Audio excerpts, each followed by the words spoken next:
Idea it is clear. Next one ఒకసారి చూడండి. 9 power 19 plus 6 దీనిని 8 తోటి గనక నేను భాగాహారిస్తే శేషం ఎంత? 8 ఒకట్ల 8 మిగిలింది 1. 6 8 తోటి డివైడ్ అవ్వదు. 1 + 6 ఎంత? 7. 1 + 6 ఎంత? 7. ఆన్సర్ ఎంత ఈ క్వశ్చన్కి? 7. ఇది కూడా 2-3 సెకండ్లలో మీరు సాల్వ్ చేయొచ్చు. ఇక్కడ కూడా చూడండి sir. The digit in the units place of 3 power 65 into 6 power 59 into 7 power 71. 6 అనేది even number into any number, సరి సంఖ్య ఇంటూ ఎనీ సహజ సంఖ్య చేస్తే ఆన్సర్ ఎప్పుడు ఈవెన్ నంబర్ రావాలి. ఆన్సర్లో ఈవెన్ నంబర్ అంటే యూనిట్ డిజిట్ ఈవెన్ నంబర్ అయి ఉండాలి. ఫస్ట్ ఆప్షన్ ఏమో 1 ఇచ్చాడు, కాదు. చూడంగానే 1 తప్పు అని చెప్పాను. 6 పవర్ ఎనీ న్యాచురల్ నంబర్. ఇక్కడ 3 కాన్సెప్ట్లు తెలుసుంటే యూనిట్ డిజిట్లో చాలా ఈజీగా సాల్వ్ చేస్తారు. 6 పవర్ ఎనీ సహజ సంఖ్య 6. ఏ పవర్ ఒక యూనిట్ డిజిట్ కనుక్కునేటప్పుడు సైక్లిసిటీ 4 వేసుకుంటే 4 పవర్ల తర్వాత మళ్ళీ యూనిట్ డిజిట్ సేమ్ అవుతుంది. ఏ పవర్ 4k + 1 అంటే ఏ పవర్ 4k + 2 ఇది మీకు తెలిసి ఉండాలి సార్. ఏ స్క్వేర్. ఏ పవర్ 4k + 3 అంటే ఏ క్యూబ్. ఈ క్వశ్చన్ సైక్లిసిటీ ఆఫ్ 4 మీద ఆధారపడి ఉంది. ఏ అనేది ఏదైనా సంఖ్యకు యూనిట్ డిజిట్. 4 పవర్ల తర్వాత యూనిట్ డిజిట్ రిపీట్ అవుతుంది. 4 పవర్ల తర్వాత యూనిట్ డిజిట్ రిపీట్ అవుతుంది. 65 అంటే 4 × 16 + 1. ఏ పవర్ 4k + 1 ఆన్సర్ ఎంత? Unit digit 3. ఆన్సర్ ఎంత? Unit digit 3. 6 power 59 6 power any సహజ సంఖ్య యూనిట్ డిజిట్ ఎంత? 6. 7 పవర్ 71 అంటే 4 × 17 + 3. ఏ పవర్ 4k + 3 అంటే ఏ క్యూబ్. 7 క్యూబ్ ఎంత? 3. 6 3 3s are 9 9 6s are 54. Answer ఎంత ఈ క్వశ్చన్కి? 54. ఆన్సర్ ఎంత ఈ క్వశ్చన్కి? 54. లాజిక్ అందరికీ అర్థమైందా? యూనిట్ అంకె కనుక్కునేటప్పుడు మనము డిస్కస్ చేయాల్సిన లాజిక్ ఏంటంటే పవర్ని 4 తోటి భాగాహారించిన తర్వాత శేషం ఎంత వస్తుందో చూసుకోవడం. శేషం 1 వస్తే ఏనే ఆన్సర్, శేషం 2 వస్తే ఏ స్క్వేర్ ఆన్సర్, శేషం 3 వస్తే ఏ క్యూబ్ ఆన్సర్. 65 అంటే 4 × 16 + 1. ఏ పవర్ 4k + 1 అంటే A power 6 power any number. 6 power any number 6 కాబట్టి 6. ఏ పవర్ 4k + 3 అంటే ఏ క్యూబ్. నవ్ ఇక్కడ చూడండి సార్.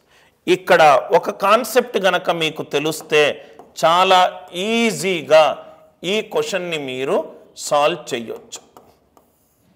ఈ question a square minus b square is a minus b into a plus b.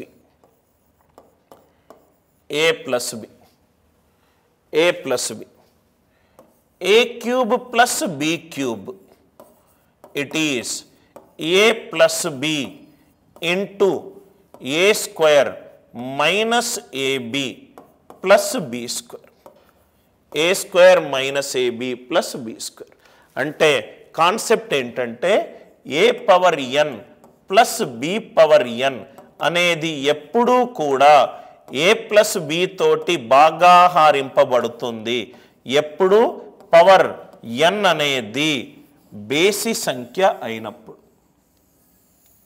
A power n plus B power n అనేది ఏ plus B తోటి భాగాహారింపబడుతుంది ఎప్పుడు n అనేది బేసి సంఖ్య అయినప్పుడు.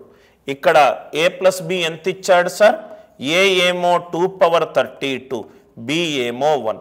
అంటే ఆన్సర్లో 2 power 32 power n plus 1 power n. n అనేది ఆడ్ నంబర్ అయి ఉండాలి. Odd number 96, 32 3s are 96.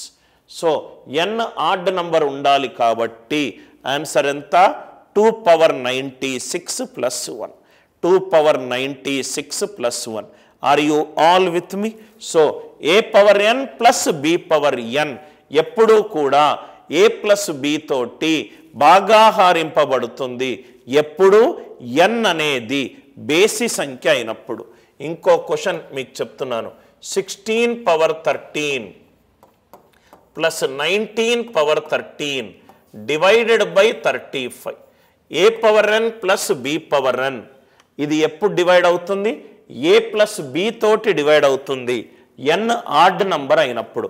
13 అనేది ఆడ్ నంబర్, పర్ఫెక్ట్గా డివైడ్ అవుతుంది. ఆన్సర్ ఎంత? 0.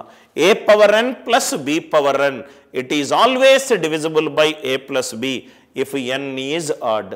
20th క్వశ్చన్ అందరికీ అర్థమైంది అనుకుంటా. నౌ ఇక్కడ చూడండి sir. 4 power 1000 4 power 1000 divided by 7. దీన్ని 4 power any number divided by 7. 4 A power తోటి చేస్తే 7 తోటి భాగాహారిస్తే నాకు +1 కానీ -1 కానీ వస్తుంది. 4 పవర్ 1 డివైడెడ్ బై 7 4.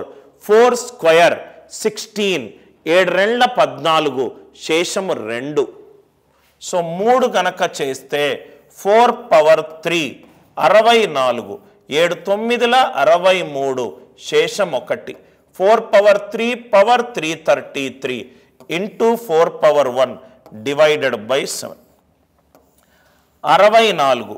7 9ల 63, శేషం 1. 1 ఇంటూ 4 ఎంత? 4.